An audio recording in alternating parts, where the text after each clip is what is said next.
Olá, paz do Senhor a todos. Eu sou o professor Jonas Dias, a princípio, professor de língua portuguesa, né, de formação secular, professor de gramática, literatura brasileira e redação. E na obra de Deus, no reino de Deus, nós cooperamos com a Escola Bíblica Dominical, tá certo? Quero dizer que é um prazer estar aqui com os irmãos e eu espero que o conteúdo que eu vou apresentar seja de proveito para a aula de cada um, tá certo? Então, desde já, eu convido que você, né, curta ou descurta esse vídeo, interaja, tá certo? Comente, né, se você concorda, se você de repente não concordar com alguma coisa que eu falar, certo? Assine o canal e ative as notificações, porque futuramente, né, para as próximas lições, quando a gente colocar aqui, você é notificado, tá certo? Então, desde já agradeço a sua audiência e nós estamos aqui, né, em um novo trimestre, e o título desse trimestre é o Apóstolo Paulo, Lições da Vida e Ministério do Apóstolo dos Gentios para a Igreja de Cristo, certo? Então é um tema muito profundo, porque a vida do apóstolo Paulo ela é tremenda, principalmente nos dias atuais, onde nós desejamos, né, sempre uma vida confortável, sempre uma vida próspera materialmente, e vemos aí muitos líderes se levantando como exemplos de uma vida confortável, como se a vida no Evangelho fosse um mar de rosas, digamos assim, né? E a gente olha para a vida do apóstolo Paulo, a vida dele, o ministério dele, condiz com o que o próprio Jesus diz que lhe importa sofrer pelo nome do Senhor. Então a vida de Paulo foi uma vida difícil, né? Mas como ele deixa em uma das cartas que ele escreveu aos Filipenses, quando ele diz, né, que sabe estar abatido, sabe estar, nem em outras palavras, sabe estar bem. Ele sabe viver os altos e baixos da vida. E no versículo 13, né, Filipenses 4:13, ele diz, tudo posso todas as coisas naquele que me fortalece. Né? Ele dá esse exemplo de que ele pode estar bem, ele pode ser feliz, independente das circunstâncias, porque o seu tesouro, ele é o Senhor. Então, o apóstolo Paulo é esse exemplo, né, de vida, é um exemplo de Marte para todos nós. Então, esse trimestre, né, mais um trimestre de profundidade, mais um trimestre inspirador, né, mais um trimestre onde Deus irá falar poderosamente conosco, certo? O comentarista, o pastor, né, já bem experiente na escola bíblica, é o pastor Elienay Cabral. Né? Até onde eu conheço, ele é um dos comentaristas mais antigos em vida. Né? Então, ele é conferencista, teólogo, membro da Casa de Letras Emílio Conde, comentarista de lições bíblicas da CPAD, né, como esta, membro do Conselho Administrativo da CPAD e autor de vários livros, títulos da CPAD. Certo? Então, como eu falei, ele é um comentarista bastante experiente, né? E glória a Deus, né? Por tudo, pela sua vida, por tudo que ele, né, tem apresentado a nós até agora e por mais esta lição, né, mais esse trimestre. Então, abre-se o trimestre com a lição número 1, né, o mundo do apóstolo Paulo. Então, assim, essa lição, ela vai dar um panorama, digamos assim, sobre a vida de Paulo, né? Vai nos apresentar o apóstolo Paulo no seu entorno, no contexto da sua vida, certo? Quando ele nasceu, como era o mundo, nem nasceu. Então vai apresentar uma análise geográfica, né? E assim, do território onde ele nasceu, né? Paulo de Tarso, uma cidade da Cilícia, numa região ali onde hoje fica a Turquia, certo? E vai mostrar um pouco da cultura, né? Vai apresentar esse contexto histórico do domínio romano, né? Então, enfim, o mundo do apóstolo Paulo, o entorno do apóstolo Paulo, o contexto em que ele nasceu, certo? E eu quero apresentar aos irmãos, né, compartilhar um pouco uma ótica. A gente vai observar um pouco, focar um pouco o próprio Paulo, o próprio apóstolo Paulo, tá certo? Então, fazendo um resumo da vida de Paulo, então tem aqui esse esquema, né? A partir dele a gente observa o entorno da sua vida, certo? Então, Paulo, né, Saulo e Paulo possuem o mesmo significado, né? É apenas uma tradução, uma diferença de traduções, tá certo? Mas enfim, e nós vamos ver na Bíblia ele sendo mencionado como Saulo até o momento da sua conversão. A partir dali, nós vemos a Bíblia chamá-lo de Paulo, certo?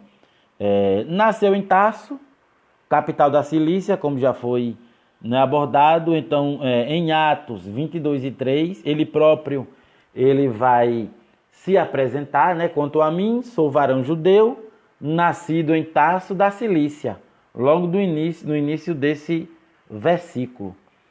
Ele é fariseu, como também é o capítulo 23 de Atos, versículo 6, né? Também ele fala, né? Varões, irmãos, eu sou fariseu, filho de fariseu, certo? Então, ele, apesar dele nascer numa província romana, mas ele é da linhagem, né? Ele é da tribo de Benjamim. Então, ele é da linhagem, né, de uma das 12 tribos de Israel. Então, ele é judeu, né, e também romano. Né? Ele vem adquirir uma dupla nacionalidade.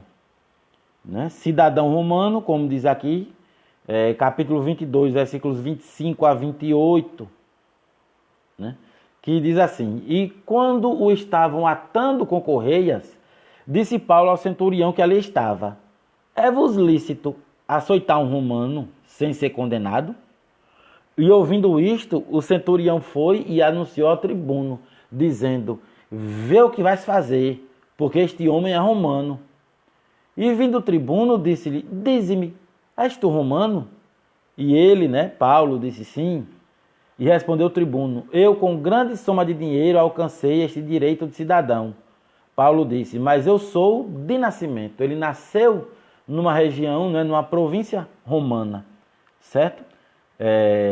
Ele é fazedor de tendas, né? Até ele podia ser sustentado pela igreja, mas ele preferiu, né, ter a sua própria profissão confeccionando tenda, fazia tendas, não é? Então ele tinha a profissão, uma outra. E o interessante é que o comentarista, Helena Cabral, ele vai sempre abordar a lição para a nossa prática cotidiana. Ele vai apresentar uma aplicação para as nossas vidas. Né? Então nós olhamos para a vida de Paulo e procuramos olhar para as nossas vidas. O que é que precisa, né? Que precisamos fazer diante do chamado, o maior chamado que todos nós temos, que é o chamado de missões. Então, assim, comparando, né, o apóstolo Paulo, que foi esse apóstolo que Deus usou, nós vemos Deus usando tremendamente, ele evangeliza toda a Ásia Menor em um período de 2 anos. Mesmo assim, ele tinha uma parte da sua vida dedicada ao trabalho secular, né? Enquanto hoje muitos até, né, sonham, vivem integralmente da obra. Também eu não estou criticando, também eu não tenho autoridade nenhuma para criticar, não é?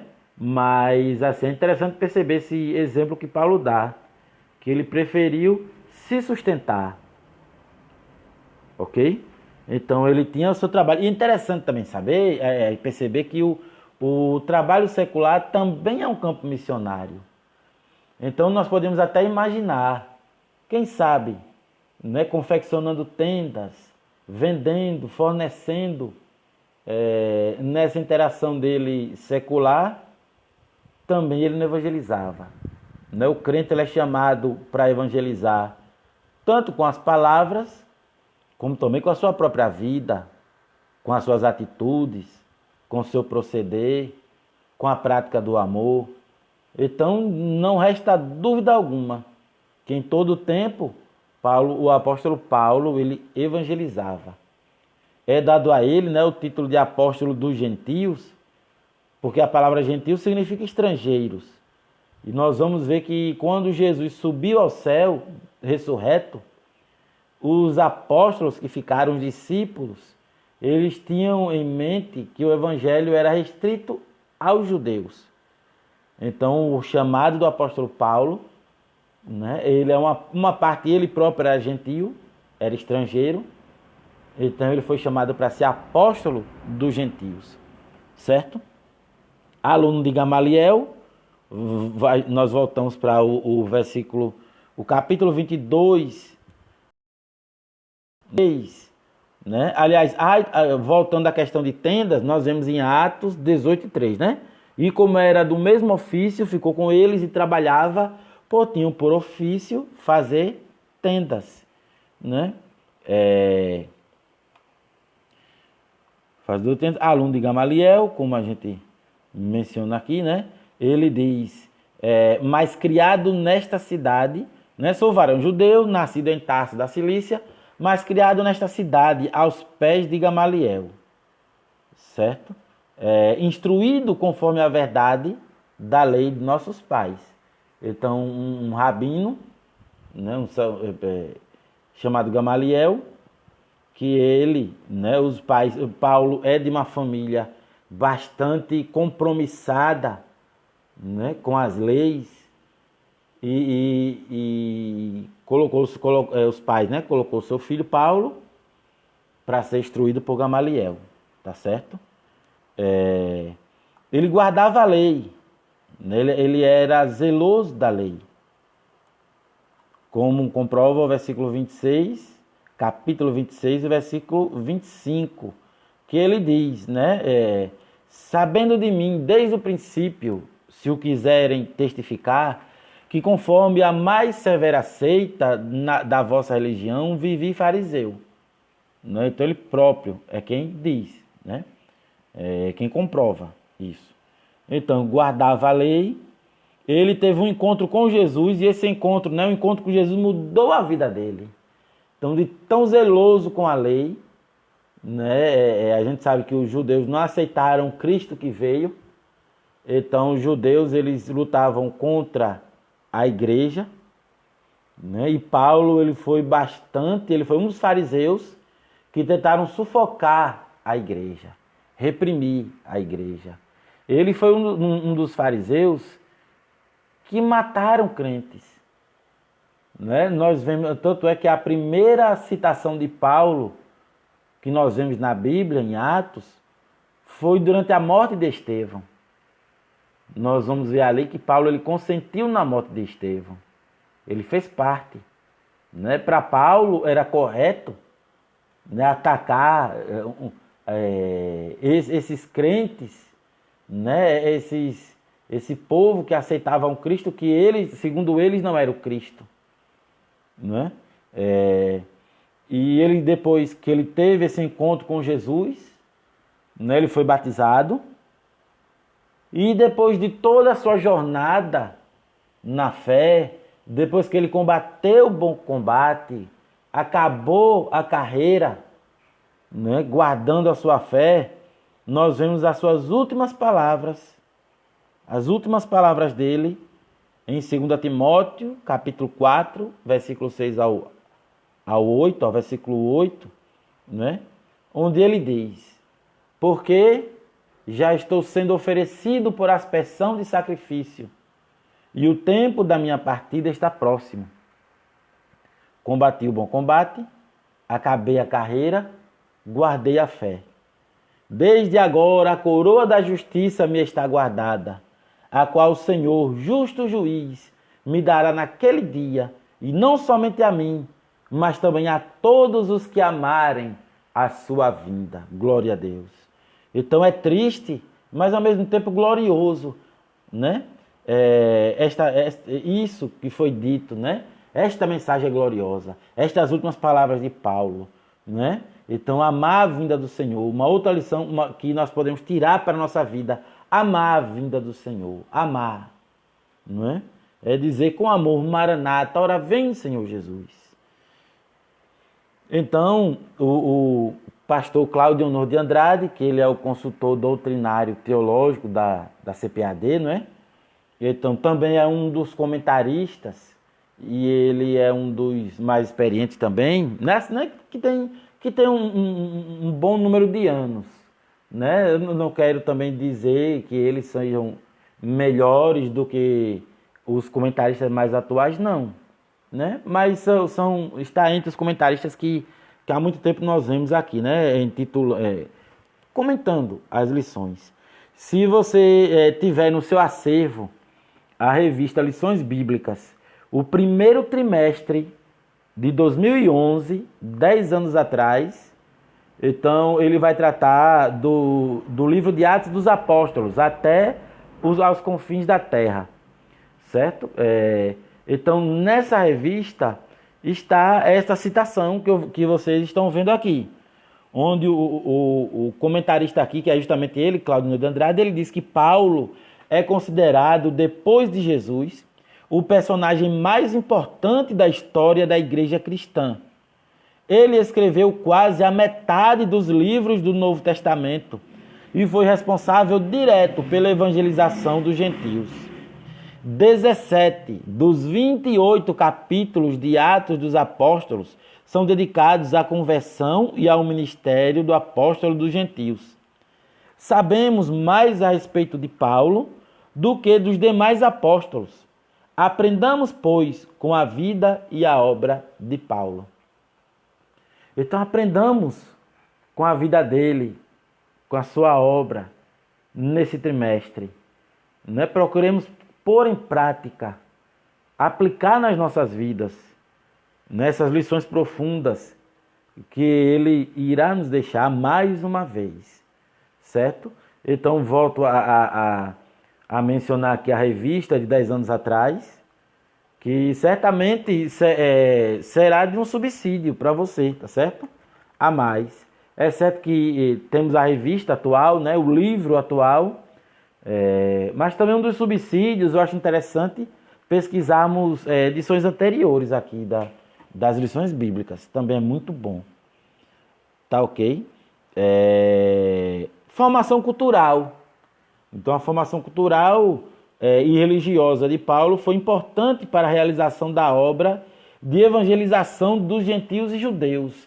Então Paulo, nada foi à toa na vida de Paulo, como nada é à toa na minha e na sua vida. Paulo nasceu onde Deus quis que ele nascesse, sabe? A multiculturalidade, digamos assim, né? A multiplicidade, tanto de nacionalidade como de cultura que ele tinha, tudo isso foi uma preparação para Deus usá-lo mais na frente.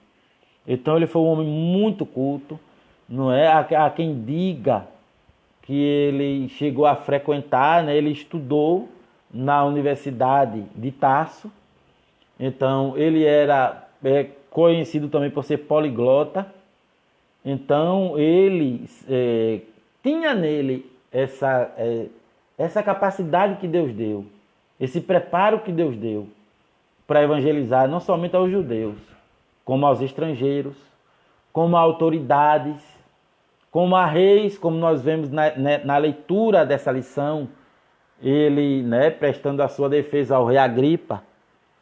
Então Deus preparou o apóstolo Paulo, né? Mesmo que depois da conversão dele, ele passou 3 anos em off também, né? Um outro detalhe importante da vida dele. Quer dizer, Deus tinha preparado ele. No momento da sua conversão, ele tinha uma bagagem. Porém, após a sua conversão, ele ainda passou 3 anos, não isolado ali na Arábia, na região da Arábia, não crescendo na graça, no conhecimento, amadurecendo na fé.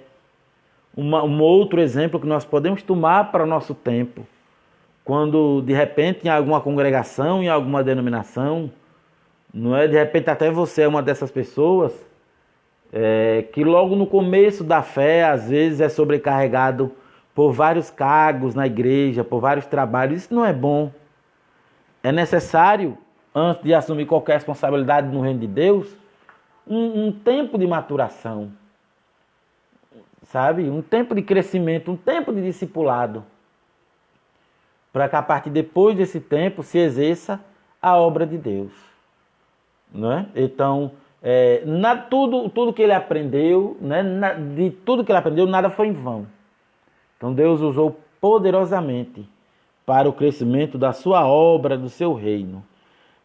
Porque os judeus em Jerusalém queriam perseguir os cristãos a uma distância tão grande como Damasco, né? Então Paulo, ele tinha até uma certa autoridade, uma certa influência entre as autoridades ali dos fariseus, né? Que ele conseguiu uma autorização para ir até Damasco para perseguir os judeus, querendo sufocar a igreja, né? Então, quais os motivos? Porque Paulo queria, ele estava perseguindo a igreja. Então, entre vários motivos, nós elencamos aqui 3. Então, possivelmente para prender os cristãos que tinham fugido, né? É o período, né? Nesse período. 2, para evitar a chegada do cristianismo a outras cidades importantes, né? Ou seja, para sufocar mesmo a igreja. 3, para impedir que os cristãos causassem qualquer problema com Roma, né? Também tinha essa preocupação em relação ao Império Romano, tá certo?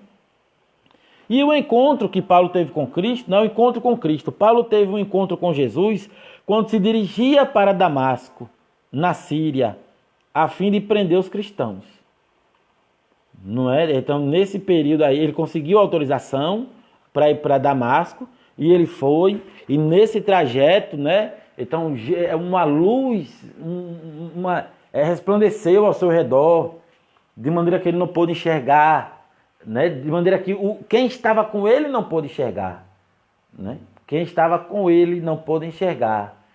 Mas muitos, né, acreditamos que Paulo teria enxergado Jesus, né? Porque até uma das atribuições de um apóstolo seria ver Jesus. Ele teria visto a Jesus aqui ressuscitado, certo? Então, coisa que Deus teve um encontro, né? Ele teve um encontro com Cristo. Foi um encontro grande, um encontro extraordinário, né? E que marcou aí a sua trajetória, tá certo? Propósitos. Então, os propósitos da vocação de Paulo era que ele conhecesse a vontade divina, se tornasse uma testemunha e sofresse a favor de Cristo e do Evangelho. Então, né, aqui, né, é o que a gente vê, né, os propósitos. Né? A palavra vocação vem de invocar, que quer dizer chamar, é o chamado que ele teve, tá certo? A conversão e vocação de Paulo ensina-nos que Deus chama e capacita quem Ele quer para ministérios específicos. Ele transforma o mais terrível dos homens num vaso escolhido, a fim de que proclame o seu evangelho até aos confins da terra. Você foi chamado para anunciar a mensagem da cruz? Obedeça já. É o tempo de cegar. Né? Mais uma vez, o pastor Claudionor de Andrade, ele coloca isso. Certo? Então, nós vemos aqui o texto áureo, disse-lhe, porém, o Senhor, vai, porque este é para mim um vaso escolhido, para levar o meu nome diante dos gentios, diante dos estrangeiros, e dos reis, e dos filhos de Israel. A verdade prática diz que, segundo a sua soberana vontade, Deus usa as circunstâncias para fazer uma grande obra. Certo? E aqui, como eu falei, o comentarista sempre ele se preocupa em aplicar essa lição às nossas vidas. Ok? Indo aqui para a conclusão, diz: a cultura geral que Paulo adquiriu ao longo da vida tornou-o capaz de enfrentar os oponentes do evangelho com ousadia e ciência, diante de reis, governadores, tribunos e autoridades religiosas. O apóstolo, ele era excelente orador e arguto no conhecimento de várias ciências. Paulo tinha uma personalidade forte e dinâmica, orientada por convicções profundas, e perseguia seus objetivos com desvelo e grande envolvimento emocional. O mundo do apóstolo foi o que Deus lhe abriu, né? O mundo do apóstolo foi o que Deus lhe abriu para que comunicasse o evangelho de Cristo. Nós vamos ver aqui também que a geografia daquele lugar facilitava, né? A geografia, o contexto histórico, a língua que era o grego koiné, que era a principal língua falada no mundo, né? Comparando aos dias de hoje, seria o inglês, né? Então, ele dominava o grego koiné, era a língua que o possibilitava se comunicar com o máximo de pessoas naquela região. A geografia também ajudava muito, né, nas viagens missionárias, apesar de mesmo assim ele ter sofrido naufrágios, não é? Então, é o que nós vemos aqui nesta lição. E voltando à questão do chamado, como o próprio apóstolo Paulo diz, né? Portanto, quer comais, quer bebais, ou façais outra qualquer coisa, fazei tudo para a glória de Deus. Então, o chamado, de repente, cada um de nós temos um chamado diferente do outro. Temos chamados específicos.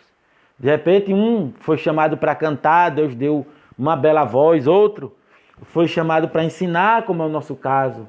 Outro foi ensinado para pregação, né? Mas o fim de todos os chamados é o evangelismo. É o evangelismo, né? O propósito do nosso chamado é evangelizar e edificar a igreja. Então, é importante. Então, evangelismo e edificação. O apóstolo Paulo, por onde ele andava, ele fundava igrejas e muitas vezes ele voltava, visitava as igrejas. Ou ele escrevia cartas procurando saber informações das igrejas. Ou seja, Paulo, ele implantava igrejas, ele evangelizava e ele edificava as igrejas. Não é? Então, o propósito do chamado de cada um de nós é o de evangelismo e edificação. Não nos esqueçamos que no caso do ensinamento, a escola bíblica ela surgiu para ensinar os não crentes, né? Então, nosso propósito é evangelizar, principal, certo? E edificar a igreja. Tremendo, né, esse assunto. Então, que nós possamos compartilhar, né, que meu desejo é que esse material sirva para você, né, de um reforço para que você possa compartilhar com a igreja, certo? Com paixão, com amor e com humildade, né? Então aqui eu encerro desejando a você bons estudos. Mais uma vez peço que curta o vídeo, assine o canal, ative as notificações. E eu quero encerrar deixando uma curiosidade, né? Paulo viveu toda a sua vida, faleceu, morreu decapitado, está com Cristo. E anos depois, séculos depois, né, mais de 1000 anos depois, né, no Brasil foi fundada a cidade de São Paulo. Né? E veja bem, reparem comigo que coisa interessante. A cidade de São Paulo, a partir do início do século XX, houve um movimento ali em São Paulo em que o Brasil foi propagado em outras nações como uma Canaã, como uma terra que manda leite e mel, como uma terra da prosperidade. Venha para o Brasil, trabalhe, enriqueça e volte e seja bem estruturado. Né? Diante dessas propagandas, muitos estrangeiros vieram trabalhar, principalmente em São Paulo, onde tinham os cafezais, né? As fazendas de café. Então, nesse período, vieram japoneses, judeus, né? Japoneses, alemães, italianos, nós temos muitos judeus ali também.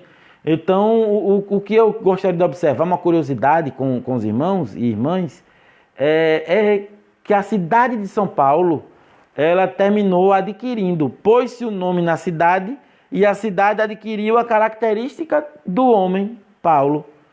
São Paulo era um homem que trazia em si uma multiplicidade, né, de culturas, de nacionalidades, de conhecimentos. Então, a cidade de São Paulo veio a adquirir essa característica do próprio apóstolo Paulo. Várias nacionalidades, várias culturas, não é? Essa curiosidade. Então, você concorda? Você discorda? Então, peço que comente, tá certo? E desejo a você que Deus abençoe a sua aula e que você seja ricamente abençoado em nome de Jesus. Amém.